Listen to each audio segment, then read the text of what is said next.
Jina langu mimi naitwa Rahma Riyadhi Kisuo, mgombea ubunge wa NGOs kupitia Umoja wa Wanawake wa Chama cha Mapinduzi UWT. Leo tulikuwa na siku maalumu ya kuzungumza na walemavu. Walemavu lipo katika kundi la watu maalumu, na mimi nikiwa kama mwakilishi mtarajiwa wa NGOs. Tuna mashirika mengi sana yasiyo ya kiserikali ya walemavu. Kwa hiyo uwepo wangu hapo ulikuwa ni wa muhimu sana. Na leo tumepata kuwasikia walemavu wanayoyataka, lakini kubwa kuna muongozo ambao nataka urekebishwe uo mzuri zaidi. Mimi kama mwakilishi wa NGOs nimelipokea, na inshallah tarehe 29 Oktoba tukifanya uchaguzi wetu vizuri zaidi, tukitoka kwenda kutiki tukamchagua Daktari Samia, wabunge wa Chama cha Mapinduzi, lakini vile vile madiwani wa Chama cha Mapinduzi, tutapata nafasi ya kuingia bungeni. Tukipata nafasi ya kuingia bungeni, tutaweza kurekebisha muongozo huu uwe bora zaidi, utakaweza kuwanufaisha walemavu. Kabisa nishukuru sana Dr. Samia Suluhu Hassan, rais wetu wa Jamhuri ya Muungano wa Tanzania, kwa kuliona hili lina umuhimu ya watu wenye ulemavu pia kuwa na ilani yao ambayo inaelezea matarajio tutakayofanya kwa miaka 5 ijayo. Ilani hiyo sasa ukiisoma ya kwenye Braille na ukiisoma ilani kubwa, vyote viko sawa. Na nyie mmeshuhudia akisoma mwenyekiti pale, alikuwa anasoma upande wa mafuta. Ukisoma upande wa mafuta, kile alichokisema pale utakuta ni hivyo hivyo kivandiko. Ya pili, waje watu hoji baada ya miaka 5. Mliahidi hiki na hiki, mmeandika hapa. Sio umesema, umeandika.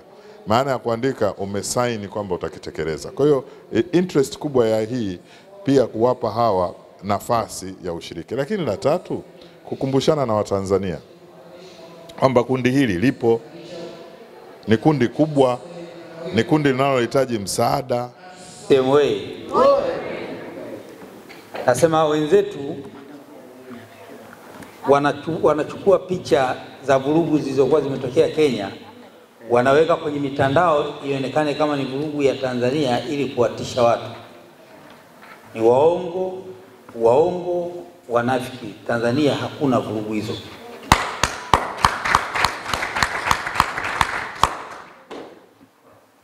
Tarehe 29 twende tujitokeze kwa wingi tukapige kula, lakini sisi kama Chama cha Mapinduzi tumejiandaa vizuri kuhakikisha walemavu wanaenda kupiga kula.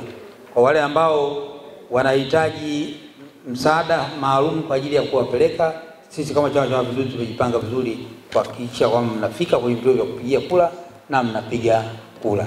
Tunapojisomea tutajua nini kimesemwa mle na kujikumbushia kila wakati, na hata kwenye harakati zetu kwenda kuanza kuikumbusha serikali kwamba mliahidi 1, 2, 3. Mule nimeona kuna kipengele cha kuimarisha familia, ustawi na makundi maalum. Ndani ya makundi maalum tumo sisi watu wenye ulemavu, ndani ya ustawi wa familia tumo sisi watu wenye ulemavu, lakini tumeona masuala ya miundombinu, masuala ya elimu, masuala ya mazingira, masuala ya nishati, kote huko kama watu wenye ulemavu pia tunaguswa na hivyo vitu. Kwa hiyo itakuwa ni rahisi hata kwenye harakati zetu kukumbushia kwamba kuna 1, 2, 3 ilisemwa, mbona hapa bado. Na kubwa zaidi lilionifurahisha mimi ni swala la bima ya afya. Kiukweli hili ni jambo kubwa, na tunampa kongole rais wetu kwa kulipatia siku maalum, yani siku 100 za kwanza.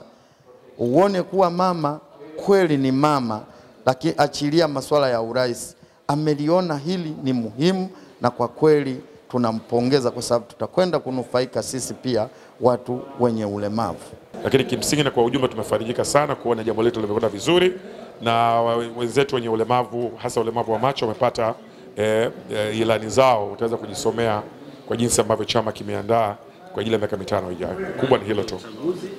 Nini ujumbe wako? Ujumbe wangu kwa Tanzania ni kwamba siku zimekwisha, tuna Jumatano kesho kutwa. Kwa hiyo wito wangu wa Tanzania, twende tutiki ili haya ambayo yamedhamiriwa kufanywa na Chama cha Mapinduzi yaweze kufanyika, kwa sababu ili yafanyike haya lazima tupite kwenye process ya uchaguzi ili mambo yaende. Kwa hiyo twende tukatiki siku ya Jumatano Tumebaki na siku mbili, siku ya tatu kesho kutwa tuende tukatiki kuweza kukamilisha jukumu na haki ya kila Mtanzania kuweza kuweka viongozi anaowatarajia kuwapata.